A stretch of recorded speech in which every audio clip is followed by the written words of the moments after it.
So consider by March 4th, Carolina County Constitution Committee meeting. Our first order of business is to approve the minutes. I don't have a copy of them in front of me. Lisa emailed them out earlier this week. Was there any discussion about minutes? If we could amend the minutes such that the paragraph on motion by Mr. Long, if you could put in there before that, Mr. Long thanked Becky Golden for an excellent idea, period. And then Mr. Long made the motion. That way you get the credit for the idea. Thanks. Because it was your idea. Thank you, sir. Any other, this will entertain a motion to approve the minutes as amended. I'll make a motion that we approve the minutes as amended, with necessary corrections. Is there a second? A second. All those in favor, say aye. Aye. All those opposed, like sign. The minutes pass. Thank you all. Moving on to new business, we have the secondary 6-year plan, and Mr. Hughes, do you want to lead that discussion? Sure, I guess with some help from Mr. Beal.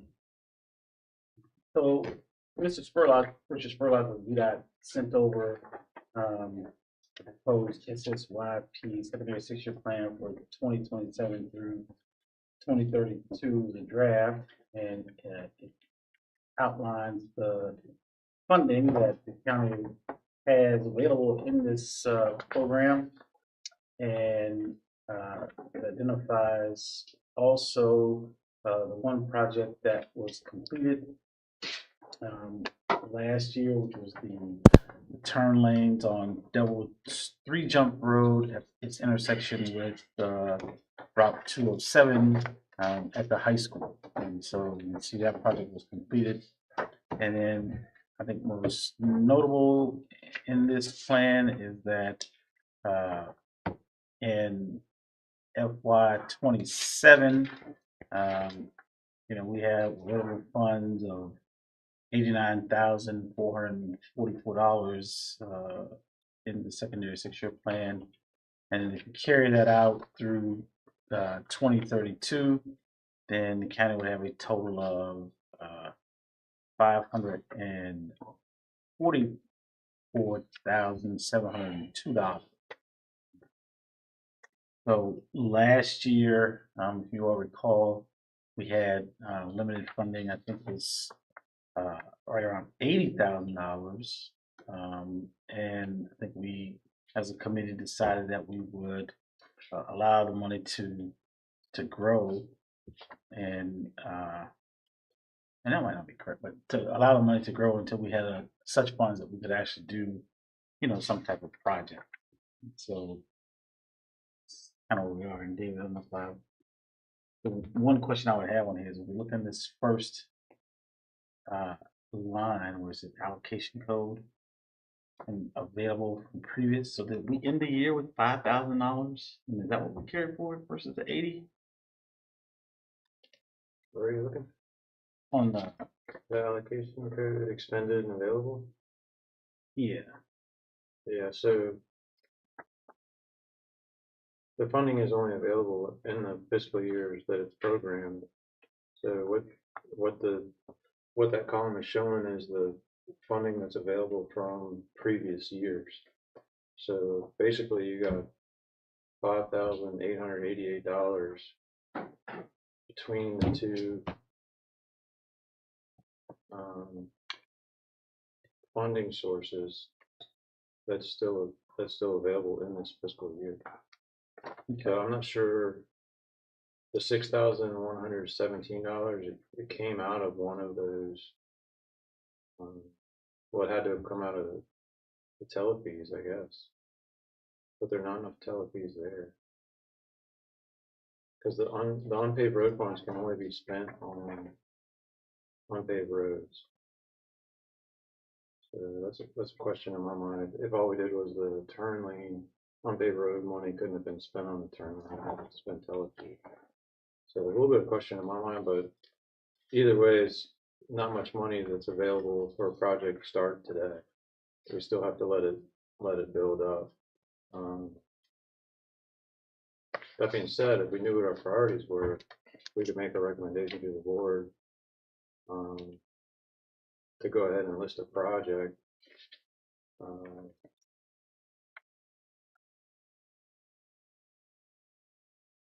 To program a project into the plan to see when it could be built.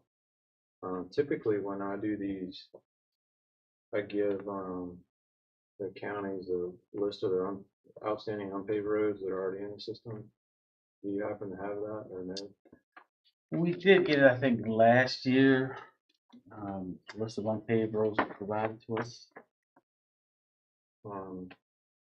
The unpaved road money is distributed across the state based on the mileage of unpaved roads you have in the county that have 50 vehicles a day or more on it. And we're just talking about the roads that are already in the state system. So there may be other gravel roads in the county that aren't in the state system and they don't factor into the funding. But because the county's only receiving less than $10,000 a year, there's not much left. But I would say there's probably 3 to 5 miles left.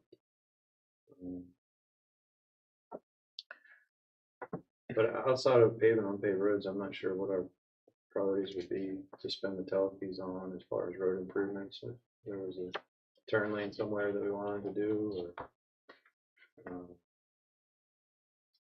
we could consider, trying to cut down a bank somewhere to improve sight distance at an intersection, or any kind of small little project or improvement that we felt like would make a difference. These are typically finalized at one of the May board meetings. And there would likely be a presentation at an April board meeting. So we would probably need to, if we don't have a recommendation tonight, we would certainly need to have one probably next month in order to meet that time.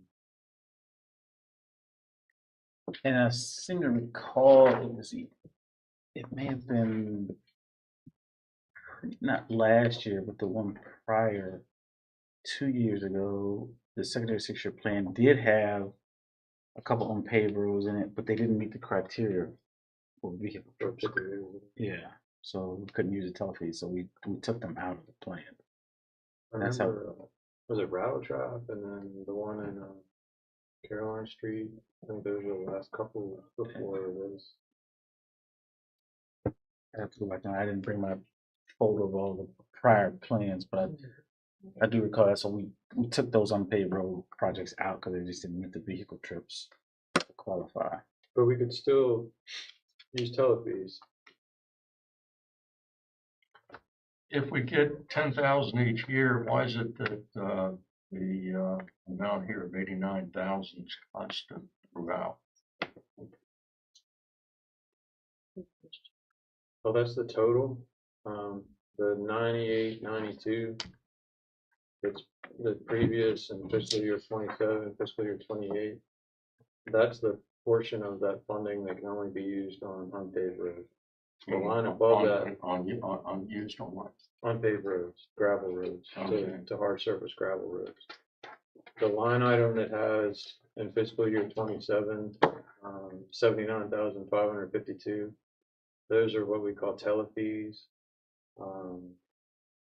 They are they're a right-of-way usage fee that utility companies pay to install telephone lines in the right-of-way, but it could be any type of utility.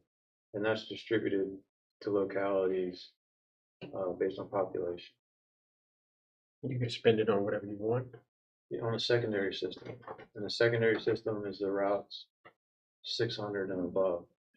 So it wouldn't be on 301 or 17 or none of the primary routes, just the secondaries. That being said, sometimes there's a little wiggle room if you want to put a turn lane on a primary for a secondary. You can kind of make that argument that it's to improve the secondary system, but it's on.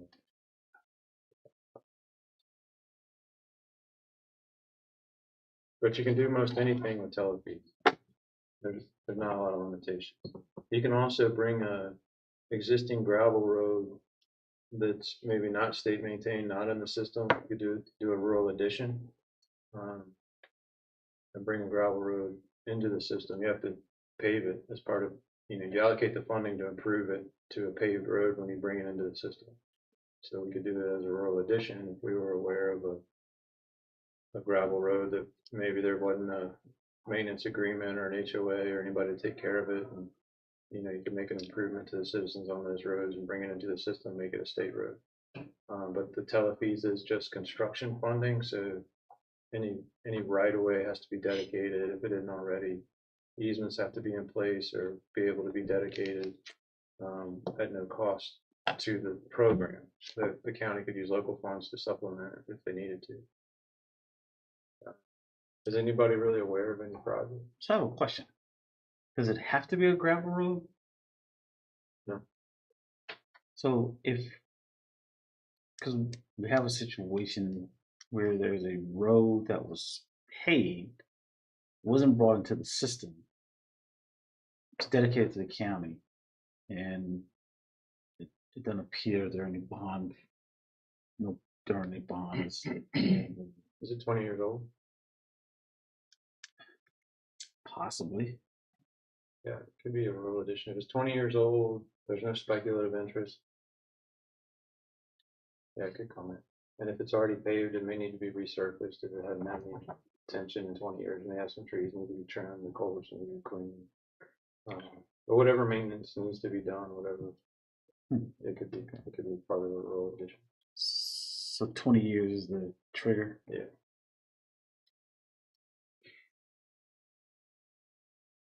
I was thinking it's depending on where is that. Yeah. Well, we might have a project. I would hate that we end up using telefees to do this project, but it might come to that if nothing else. So that's to be determined. So there's a project in the county where, like I said, there was a road that was built to public use, dedicated to public use. County accepted the deed and the plats. The road was not brought into the system when the development was completed, and it looks like possibly the bonds got released. And so now the county's got a portion of a road that's not in the system, and there's no developer around anymore, and that portion of the road it needs to get into the system. It's an orphan road. Yeah, that's kind of exactly. And so we're looking for a solution to potentially bring this into the road. I mean, into the system. You got people living on it? It connects sections where people live. So Okay. this particular section, there aren't any homes on it. Mm-hmm. But it does serves bridge- a it serves purpose. existing communities. Yeah. So it would have to be determined to meet what's called a code public benefit. Right. And that's typically 3 houses, but it can also be a connecting, if it connects, are the roads that it connect already in the system? Yes. Both of them? One of them is yes. So it's the As end long of as at it. least one of, well, if only one of them is, I don't know how that would work. If only one of them is and there are no houses on the new segment, I'm not sure if it would meet it or not. We'd have to look into it. Yeah, it's kind of interesting because the portion of it's in the system, the houses stop. This portion extend, and then there's houses at the end of it. So Okay.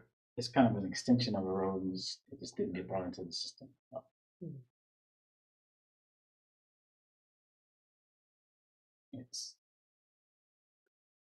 We're gonna have to look at the details because the public benefit issue or speculative issue could come into play because there's property on the next adjoining property that's to be developed. Right, So- that would benefit greatly from it being in the public system. Exactly. Yeah, I So think that that's might come into Definitely play. speculative Yeah. development. So And I thought it was a year, David, as opposed to just 20 years from today. I thought it was like 1984. when the subdivision ordinance was, when ordinances were, anyway, Yeah. my experience has been that, anyway, my experience is older. They changed that, and I'll double check it, but, it used to be a year that it was anything beyond this date was Right. eligible. And then Or older than that day. maybe 5 years ago, they just said A rolling 20? it's a rolling. Oh, that's good. That's good. That did change then. That makes sense. That's the first question I'd have to answer is, does it even meet the age criteria? I'm not sure. It's close, but I Mhm. just don't know. Yeah.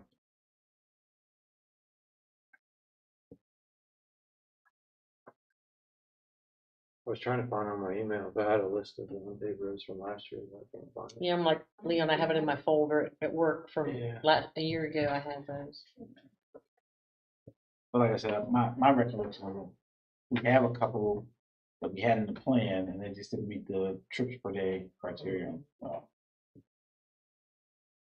there would be some, if you're still receiving unpaved road money, you have some that are eligible. There were two we looked at that were eligible from the vehicle standpoint, and one of them was just a stretch that served like a dog hunt club between two sections, and then the other one looked like a pretty good candidate. But Rick recommended holding off and not, moving on that. But I'll send Lisa, or you all have it in your folders too. Yeah. There was, Part of this Canyon Creek. I can't remember, it was, And then Alps. yes, maybe it was the Alps Road. Looked like a good candidate. But that's relying on memory. That's never a good idea. I Pretty good. That's pretty good. Yeah. I'm impressed.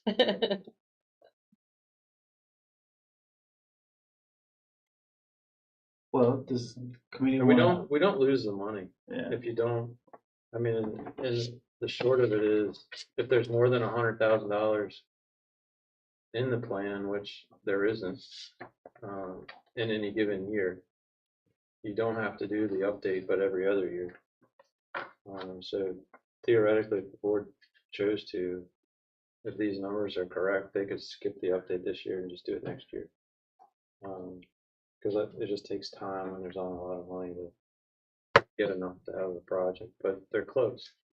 So if you wanted to add a project, I guess we could come up with a recommendation, maybe. I don't know when you need it. When would you need it before the April board meeting? When's the April board meeting? One meeting in April. So we would meet Yeah. before then, we could do Yeah. it at the next meeting. Yeah, and Rick might have some input.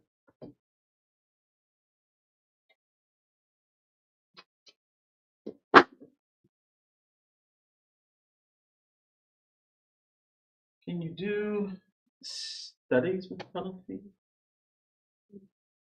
I don't see why not. As long as it's on a secondary. Yeah, I think it's good enough. So what you want to thought? I was just curious if it, where I'm thinking of our primary. I was thinking 207. Trying to get a study on the corridor there. Say from Route 1 back towards the interchange. Or on the other end from ooh, the Glen Road. Not sure you can get a study down from 80 grand, but there's a lot of development along with the Glen Road and thinking about what the ultimate design of that road should be, out into the future. Property on there zoned for industrial development, beyond the world-class distribution facility. And more commercial activity occurring right there at the intersection. So, trying to figure out what the ultimate design needs to be for Luther Glen, say from the bridge over the railroad there back to 207.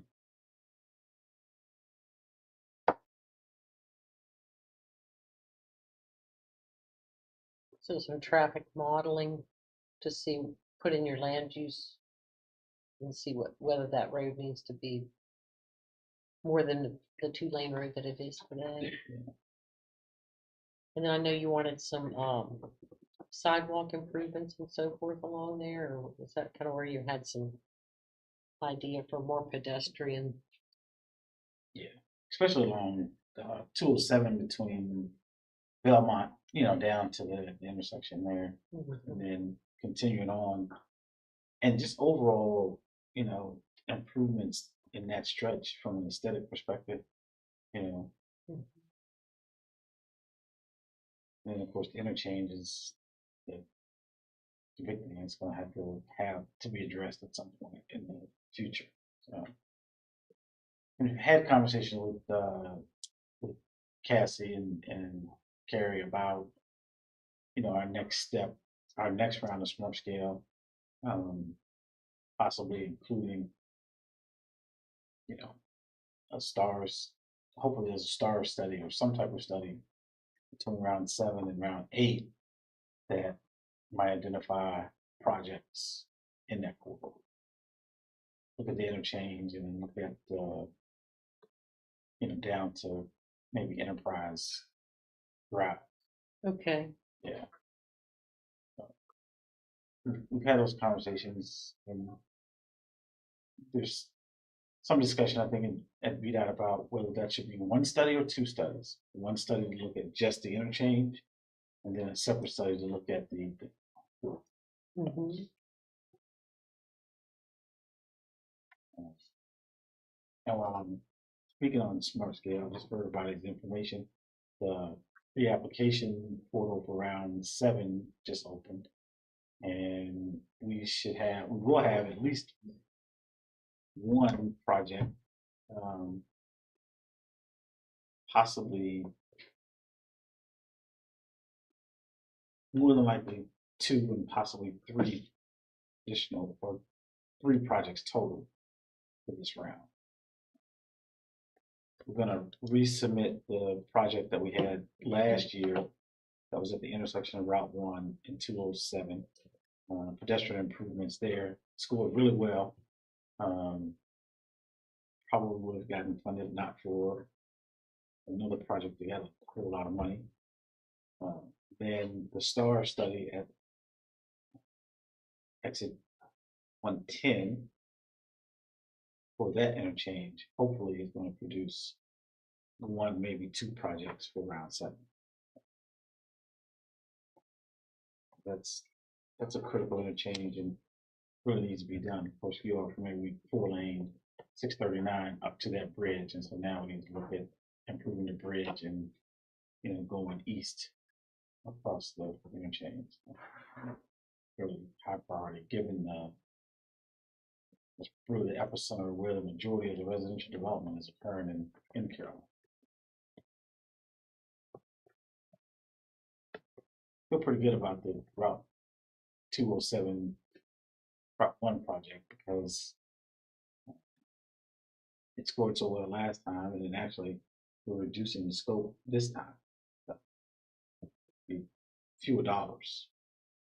Are you open up to discussing another project? Sure. The town of Port Royal would like to have a study for, number one, we'll call it a dynamic traffic signal on 301 in the town of Port Royal. I say dynamic because the arterial preservation obviously does not want any more traffic signals, but dynamic in terms of there are times that just like the concept of peak hour usage. There are times when 301 is very, very busy. Other times it is very sleepy and there's not much going through there.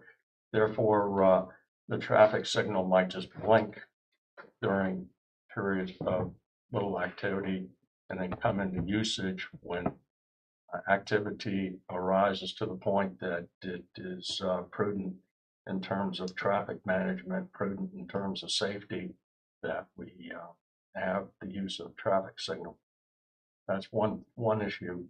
Second issue is need to have another study for the Port Royal 301-17 corridor in terms of a bypass.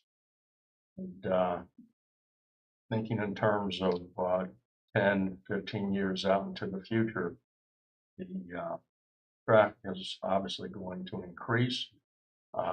Maryland has designated a part of their section of 301 as a truck corridor or movement of freight.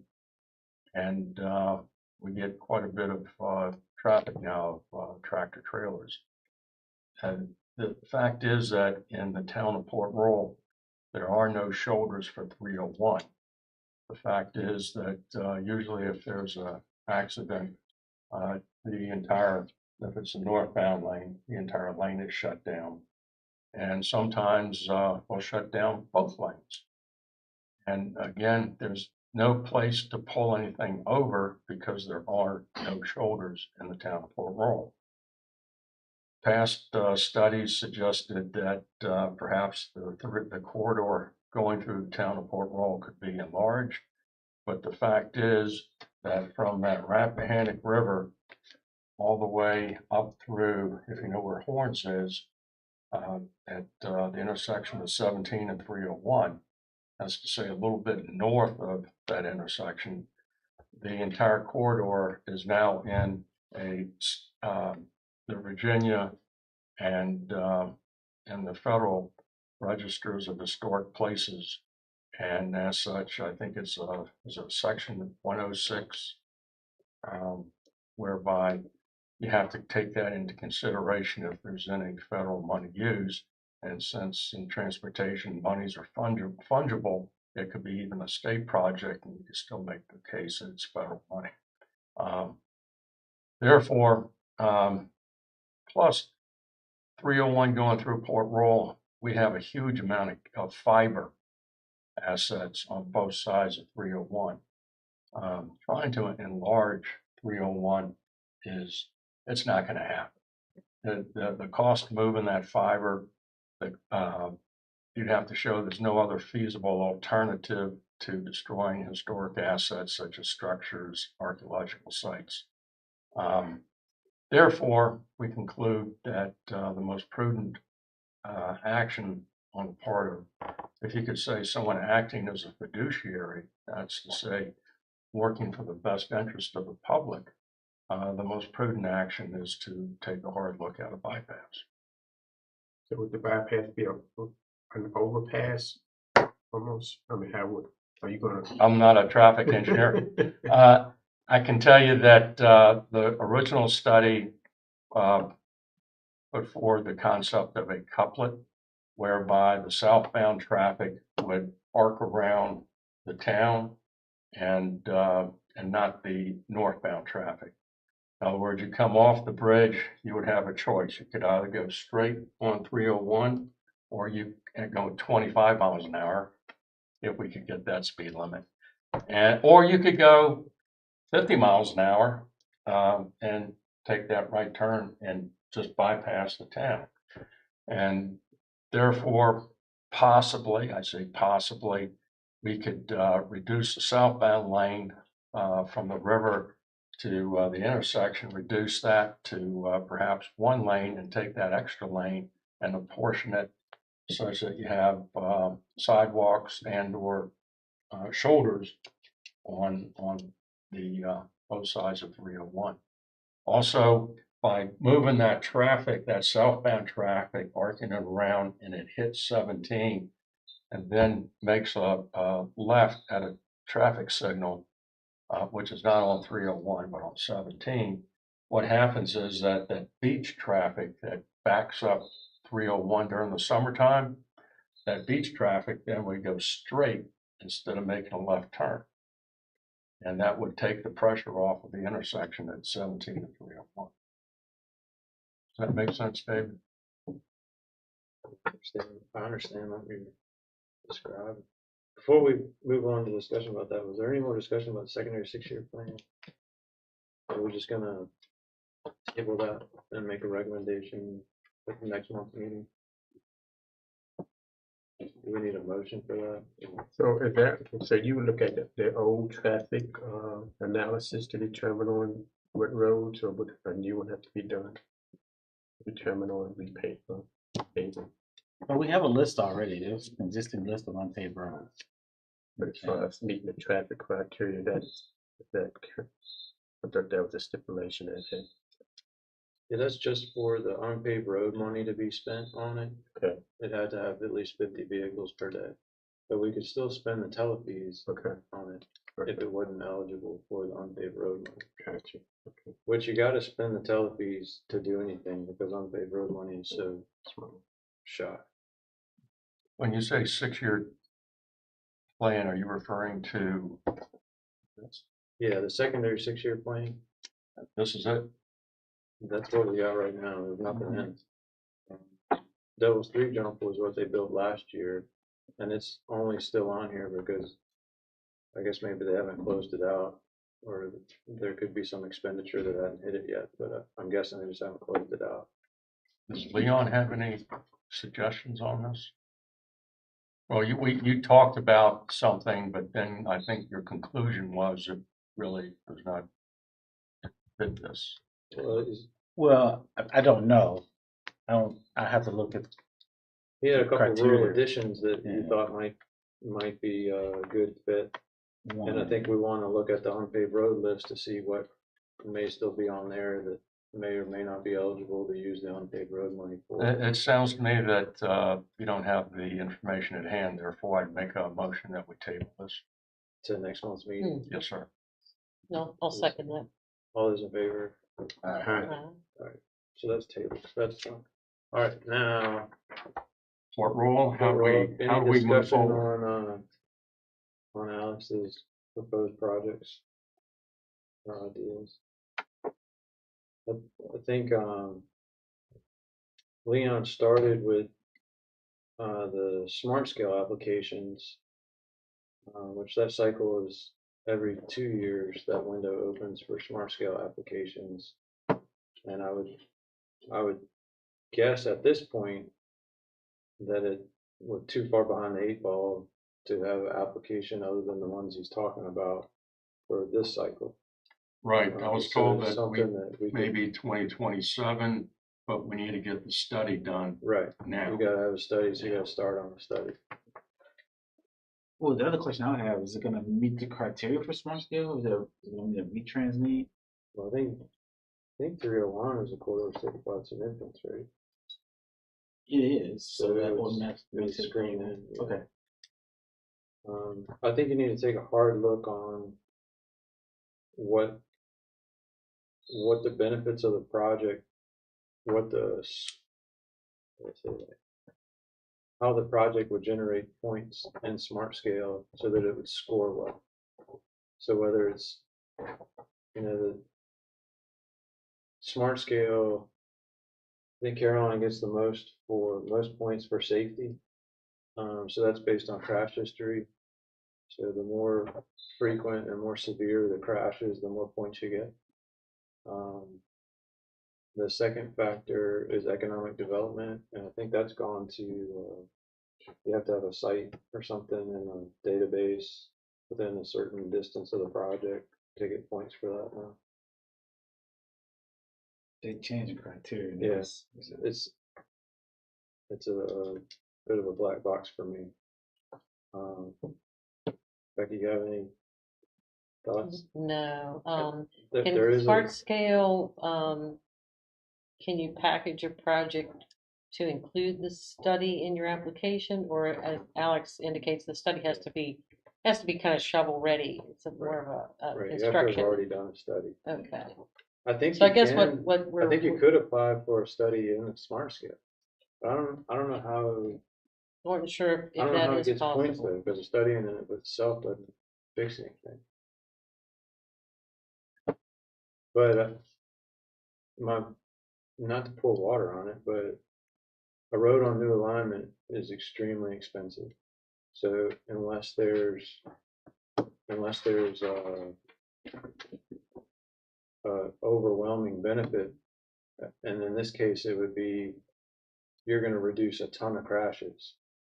That's how you're gonna score in Smart Scale. Then it's probably not gonna score well enough to be funded.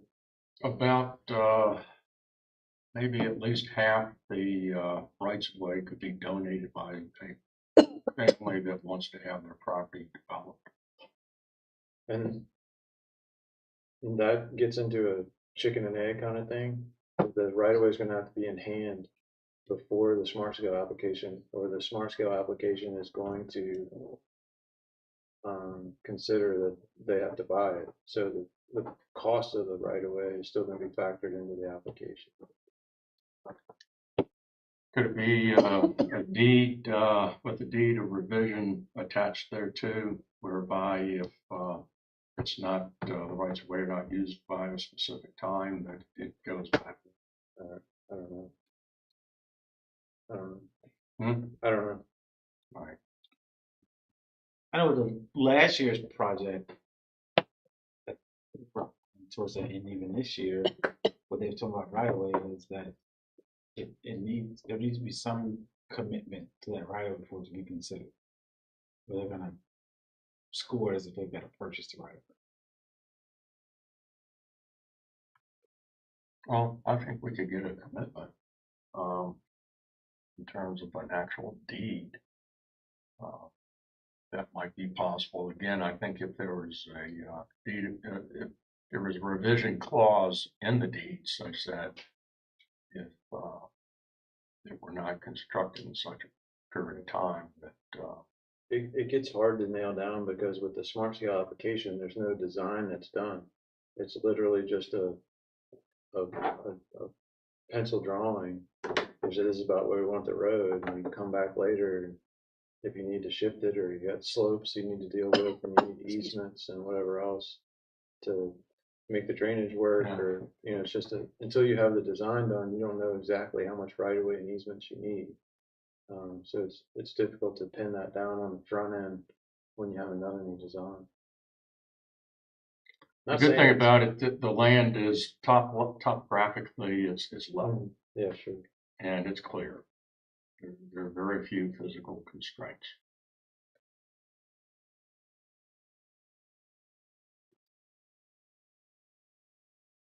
But I think the first step would be to get a study funded. How do we do that?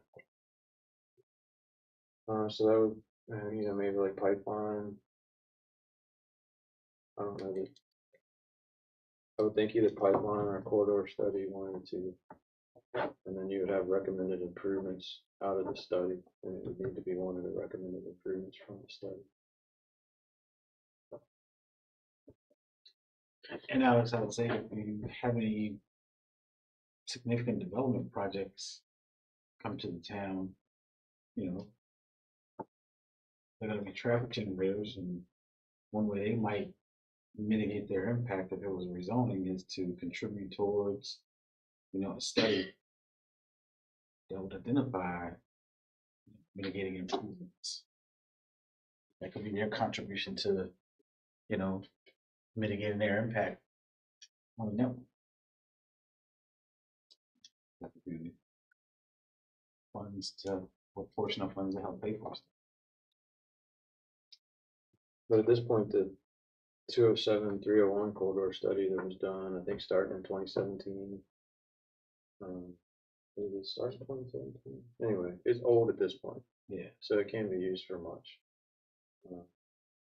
So I think that's in your favor, that, the powers that be would consider another study on 301 because they don't have one that's current. That might be I feel like when we did I don't remember what came of it, but when we did the 207, 301 corridor study, I remember there was a lot of discussion about Port Royal, and then they decided just to take that out of the study and do something with it later. And I don't know what that ever was. They did a study, VDOT spent maybe 300,000 on it. So what was the recommendation from that study? There were 6 recommendations, one of which was the couplet. And then there were two recommendations with regard to 301 in terms of expanding it, which I think is a non-starter. What was the date of that stuff? Maybe 218, maybe. I wonder if that's still, I mean, if study's been done, and maybe they just use that. Kyle, we had a sit down over at VDOT with the officials there, and Kyle said that that study was outdated to the point that it's not going to work. But that study did recommend that it had the alignment and mapping of this southbound. It had 6 different recommendations. I think the preferred was put a median down 301, and that's not what we want. Median down 301 in the town would mean that the traffic would go faster, which is the exact opposite of what we want in the town, and would close off, obviously, any left turns, which means that if you wanted to make a left, you'd go one side of the town or cross the bridge into King George, come around, which is ridiculous. That's not going to work. It sounds like we need a new study.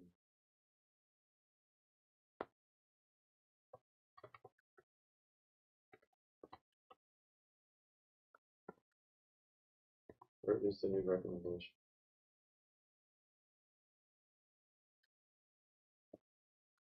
I didn't call for amendments to the agenda, but I see this other paper here, but I don't see anything else on the agenda. So if you recall,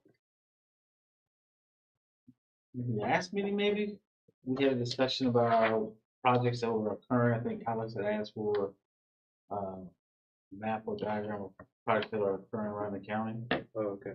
And so what we did was we put together this map for that is number coded, and the numbers on the map correspond with the handout, kind of broken into smaller inset windows. And this is kind of the Route 1 corridor. I think it stemmed from the discussion that we had about the right of way and everything. And so this kind of gives you an idea of everything that's happening. Oh, no, it stems from the conversation about the new study that we got. Oh, yeah. Route 1. And so there's a question about how much government is occurring. And so Yeah. we provided this list. So if you look at the handout, the top page here, item number 1 corresponds with item 1 on the map. That's, Carmel Church Station. And there's a brief description of, the where the project is, so you can kind of have a landmark to identify, where you are on the map. If you're not familiar with it. So Yeah, it's real nice. Good job. This is great. Yeah. So like I said, the green are enabled projects and the red projects need a board action.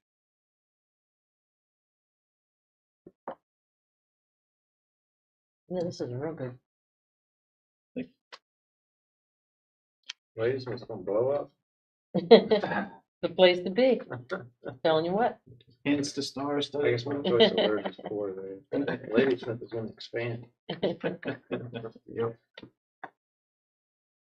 Yeah, it is. I do think Place the to board is be. doing a good job keeping them in the growth area. Yeah. And Yeah. staff. Well, I tell you, Caroline has done a really good job of holding the boundaries of the growth area. And, from a planning perspective, when we start to look at the comp plan, I think the next big decision point, one of the next big decision points, there are many. One of the big decision points is where's the next industrial area? You want to look at it from a Euclidean perspective of segregation of uses and trying to put like uses in a particular place. Where do we envision an area for purely industrial development. Because, as we tip along, projects are coming and those areas are starting to be consumed and that's what thinking about it before it happens.